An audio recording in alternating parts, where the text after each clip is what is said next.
Good morning, dear students. Welcome to online classes of An Academy.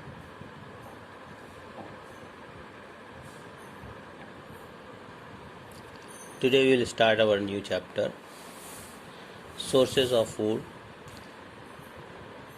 इस chapters की important terms जो थे हम प्रीवियस क्लास में डिस्कस कर चुके हैं, सैटरडे के जो ऑनलाइन क्लासेस था।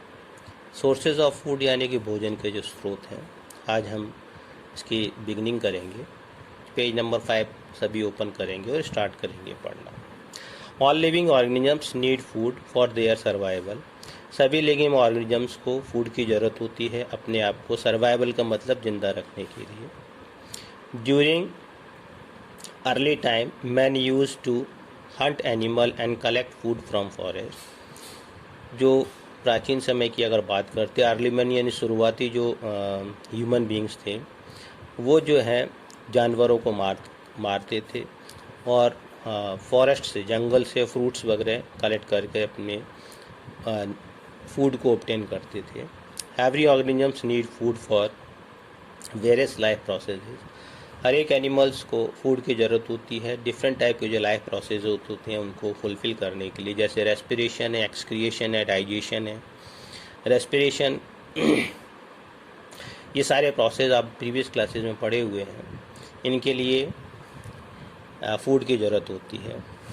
Food give them energy for growth and development and their repair to damage of damage cell. जो फूड लिविंग ऑर्गेनिज्म को जो फूड की ज़रूरत होती है वो जनरली ग्रोथ के लिए, डेवलपमेंट के लिए, और जो कोई डैमेज सेल होते हैं उनकी रिपेयरिंग करने के लिए की ज़रूरत होती है। It also protect the body from various several disease and keep it fit and healthy. ये जो डिफरेंट टाइप के जो हमारी बॉडी को डिफरेंट टाइप की जो डिजीज़ होती हैं उनसे भी प्रोटेक्ट करती हैं और जो अलग अलग तरीके की बीमारियों से हमको बचाते हैं और हमारी बॉडी को हेल्दी रखते हैं। प्लीज़ टर्न ओवर पे। नेक्स्ट जो टॉपिक हमारा आता है ये आपका है type of organisms. According to their food they obtain from the nature, generally we classify the organism in two categories. First it is autotrophic organisms. Auto means होता है सेल्फ और ट्रॉफिक्स का मीन्स होता है न्यूट्रिशन। ऐसे एनिमल जो self अपना खुद का फूड प्रिपेयर करते हैं और उससे वो एनर्जी ऑब्टेन करते हैं। दूसरा आपका है हेटेरोट्रॉपिक, यानी कि हेटेरो का मतलब होता है डिपेंडिंग टू अदर। तो जो अदर दूसरे ऑर्गेनिजम्स पर डिपेंड करते हैं उनको हेटेरोट्रॉप्स कहा जाता है। Organisms such as green plants can prepare their own food from simple inorganic substances through a process called photosynthesis are known as autotrophic organisms. These organisms are also called producers. यानी organism जैसे green plants हैं, ये अपना खुद का भोजन बनाते हैं from the simple inorganic substances जो होती हैं उनसे, थ्रू अ प्रोसेस। एक प्रोसेस होता है जिसको फोटोसिंथेसिस कहते हैं, प्रकाश संश्लेषण। उन्हें हम ऑटोट्रॉफिक ऑर्गेनिजम्स कहते हैं। जनरली इनको हम प्रोड्यूसर्स भी कहते हैं क्योंकि ये खुद के लिए तो भोजन बनाते हैं, उसके अलावा दूसरे ऑर्गेनिजम्स हैं उनके लिए भी ये भोजन प्रोवाइड कराते हैं।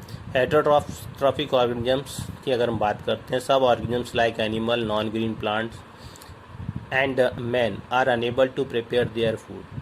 क्योंकि जैसे दूसरे जो अदर एनिमल जो पिक्चर में आप देख रहे हो, ह्यूमन बींग्स भी है, कुछ न्यू ग्रीन प्लांट्स होते हैं, वो अपना भोजन नहीं बना पाते हैं।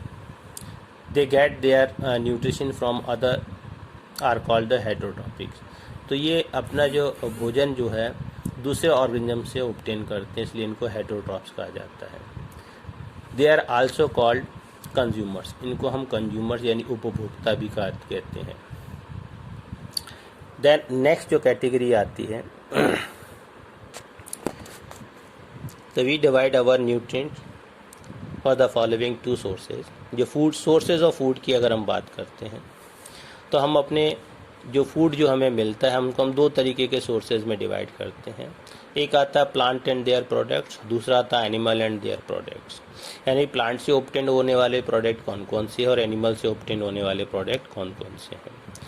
तो प्लांट से जो प्रोडक्ट ऑब्टेन होते हैं, सबसे पहले प्लांट प्रोडक्ट में हमारा आता है सीड, यानी कि बीज जो होते हैं। उनमें जनरली सीरियल्स आते हैं, लेग्यूम्स आती हैं, उसके अलावा नट है, ऑयल, बेवरेज, स्पाइस, ये चीज़ें सीड्स के फॉर्म में आती हैं।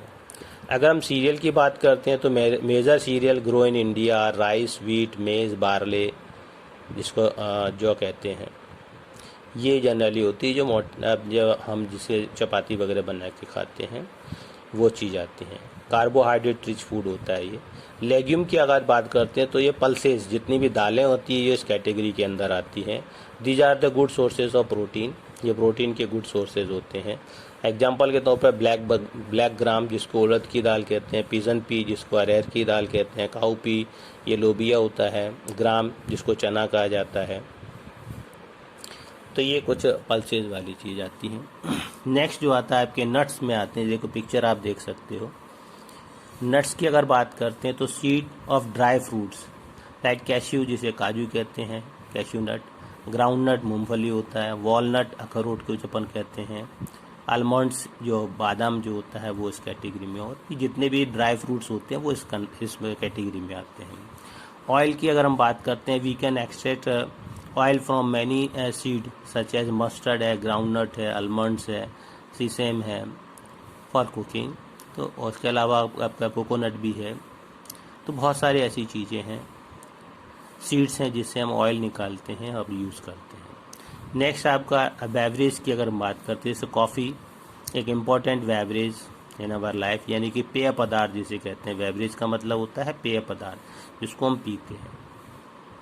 तो हमारी कंट्री के लिए कॉफ़ी जो है एक बहुत इम्पोर्टेंट बेवरेज है, जो जनरली कॉफ़ी के जो बीन्स होते हैं, जो बीज होते हैं कॉफ़ी के, उनसे मिलता है। स्पाइसेस की बात करते हैं तो मसाले जितने भी हैं सब इसके अंदर आते हैं, जिससे ब्लैक स्कमिंग सीड, जिसको हम जीरा कहते हैं, कार्डेमोन इलायची है, फेन्यूग्रीक जो अपना दाना मेथी है, मस्टर्ड यानी सरसों, जो राई जिसे भी कहते हैं, जो मसाले के रूप में हम यूज़ करते हैं।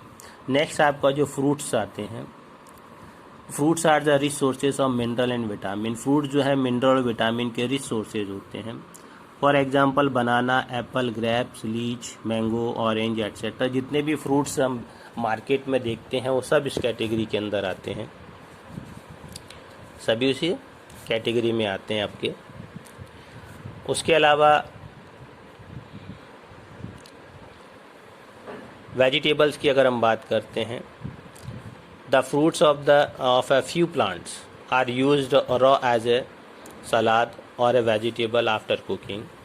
दीज आर बिटर गॉड, जिसको हम करेला कहते हैं, बॉटल गॉड जिसे लौकी कहते हैं, ब्रिंजल यानी बैंगन जिसे कहते हैं, और डिफरेंट टाइप की जो आप देखते हैं कॉलीफ्लावर है, ये सभी इस कैटेगरी में आते हैं। लीव्स की अगर बात करते हैं तो कुछ प्लांट्स हैं जिनकी लीव्स का हम यूज़ करते हैं as a food sources. Some leaves are consumed as a vegetable like cabbage, spinach, lettuce। तो कुछ है जिनको हम फूड के फॉर्म में यूज़ करते हैं, जैसे कैबेज यानी पत्ता गोभी जिसे कहते हैं, स्पेनिश यानी पालक जो होता है। तो ये सलाद के रूप में या सब्जी बनाने के रूप में हम इनका काम करते हैं। कुछ लीव्स हैं जैसे बाम है, बैसल है, पेपरमिंट है। ये generally spice in our food, यानी कि हमारे भोजन के स्वाद जो है टेस्ट बढ़ाने के काम में होते हैं। जैसे तुलसी है, पुदीना है, इनकी जो पत्तियों का हम यूज़ करते हैं, धनिया है, धनिया पत्ती का हम यूज़ करते हैं। उसके अलावा एक लीव्स के अंदर टी आते हैं, जो टी लीव्स से हमको ऑब्टेन होता है। एक ये वेबरेज है, इंडिया में बहुत ज़्यादा इसका यूज़ किया जाता है। उसके अलावा नेक्स्ट आपका रूट्स आते हैं। The popular root vegetables consumed as a food are carrot, radish, sweet potato. तो जो पॉपुलर वेजिटेबल्स है जो रूट से हमको ऑब्टेन होती है, उसमें कैरेट यानी गाजर है, रेडिश यानी मूली है, स्वीट पोटैटो यानी शकरकंद, इनका हम यूज़ करते हैं। Few roots like ginger and turmeric are use in spices. कुछ रूट्स जैसे जिंजर यानी अदरक, टर्मरिक यानी हल्दी, इसको हम मसालों के रूप में उपयोग करते हैं। नेक्स्ट आता है आपका स्टेम। इनके पिक्चर्स आप देख सकते हैं, या पिक्चर भी आपको सारे दिए हुए हैं। नेक्स्ट आपका आता है stem. Several plants grow there stem under the ground. बहुत सारे प्लांट्स होते हैं जिनका स्टेम जो है ज़मीन के अंदर ग्रो होता है और उसमें फूड स्टोर्ड हो जाता है, जैसे गार्लिक जिसे अपन लहसुन कहते हैं, अनियन यानी प्याज, पटेटो यानी आलू, ये उस कैटेगरी में आते हैं। The stem of sugar cane are rich source of sugar and jaggery. जो स्टेम होता है शुगर कैन का यानी गन्ने का, जो शुगर और जैगरी यानी गुड़ का रिच सोर्स होता है। कुछ प्लांट्स हैं जिनके फ्लावर्स हम यूज़ करते हैं एज ए फूड, जैसे sunflower such as some flower such as cauliflower are used as a vegetable. Few spices such as clove and saffron are obtained from the flowers. कुछ flowers है जिसको vegetable के form में हम use करते हैं, जैसे कॉलीफ्लावर जिसे फूल गोभी कहते हैं। उसके अलावा कुछ मसाले भी हैं जो फ्लावर के फॉर्म में होते हैं, जैसे क्लोव जिसे हम लौंग कहते हैं, सैफरॉन जो केसर कहलाती है। ये जनरली फ्लावर होते हैं, ड्राई होने के बाद में ऐसे हो जाते हैं। तो ये सारे के सारे फूड प्रोडक्ट्स थे जो प्लांट से ऑब्टेन होते हैं। कैसे होते हैं? ये प्लांट से ऑब्टेन होने वाले फूड थे हमारे। इसी तरीके से जो एनिमल से जो ऑब्टेन होने वाले फूड की अगर हम बात करते हैं, animal product, animal are major source of food. उसमें जो मेनली है एग, मीट, मिल्क, ये सब हम डिफरेंट एनिमल से ऑब्टेन करते हैं। या पिक्चर आप देख सकते हो, ये आपकी सी फूड है, ये एग, ये मिल्क, उसके अलावा हनी, फिर ये मीट आ गया, ये ऑयल आ गया, ठीक है। मिल्क की अगर हम बात करते हैं, India is the largest producer of milk in the world. India जो है वह विश्व में सबसे ज़्यादा दूध उत्पादन करने वाला देश है। The animal which provide us milk are called the milch animal. जो एनिमल हमको दूध, जिनसे हमको दूध मिलता है, उनको मिल्च एनिमल यानी दुधारू पशु कहा जाता है। We obtain milk mainly from cows and buffalo. मुख्य रूप से जो हमको दूध मिलता है वो काउज यानी गाय से, बफेलो यानी भैंस से मिलता है। Other animal producing milk producing animal are goat, sheep and camel. उसके अलावा, इनके अलावा जो दूसरे एनिमल है जिनसे हमको दूध मिलता है उसमें है बकरी, गॉट यानी शीप, भेड़, कैमल यानी ऊँट। एग्स की अगर हम बात करते हैं, eggs are the rich source of protein and vitamin. Various birds such as hen, fowl and ducks. ये कुछ पक्षी हैं जिनसे हमको जनरली जो अंडे मिलते हैं। These are known as the poultry birds. इनको पोल्ट्री बर्ड्स यानी कि मुर्गी पालन जनरली होता है, उनको कहा जाता है। हनी की अगर बात करते हैं, उससे पहले आता है मीट की अगर हम बात करते हैं। The poultry birds, fishes, got, sheep and pigs form 70% of meat production in India. Generally जो इंडिया के अंदर जो मीट की अगर हम बात करते हैं तो इसमें पोल्ट्री बर्ड्स हैं, फिशेज हैं, गॉट है, शीप है, पिग्स हैं। 70% मीट का प्रोडक्शन होता है इनमें। In India large population in coastal seas and along the river depend on the sea food. तो भारत की, क्योंकि भारत की जो बाउंड्री है 3 साइड से ओशियन से कवर्ड है, तो बहुत ज़्यादा लार्ज पॉपुलेशन जो है डिपेंड करती है सी फूड पर। The rearing of fish on large scale is known as pisciculture. Fishes को लार्ज स्केल पे रियर करना, पालन करना उनको, उसे हम पिशी कल्चर या मछली पालन कहते हैं। तो यहाँ देख सकते हो ये जिनसे हमको मीट ऑब्टेन होता है। ऑयल की बात करते हैं, we also obtain highly nutritious oil such as cod liver oil from fishes.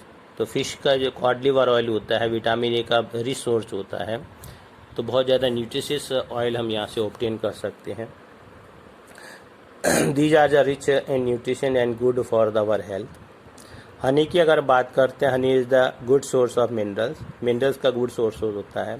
It contains sugar and enzymes. इसमें जनरली शुगर और एंजाइम्स होते हैं।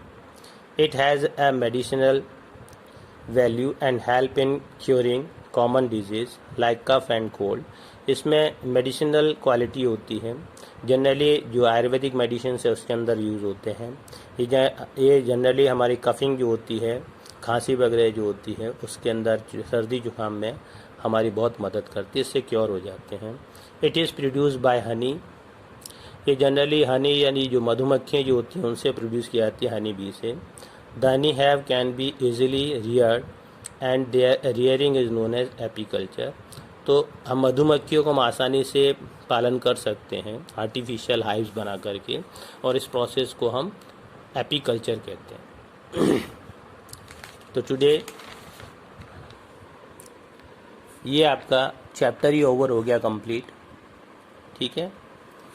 तो tomorrow we will discuss about the question answers. Okay, good day.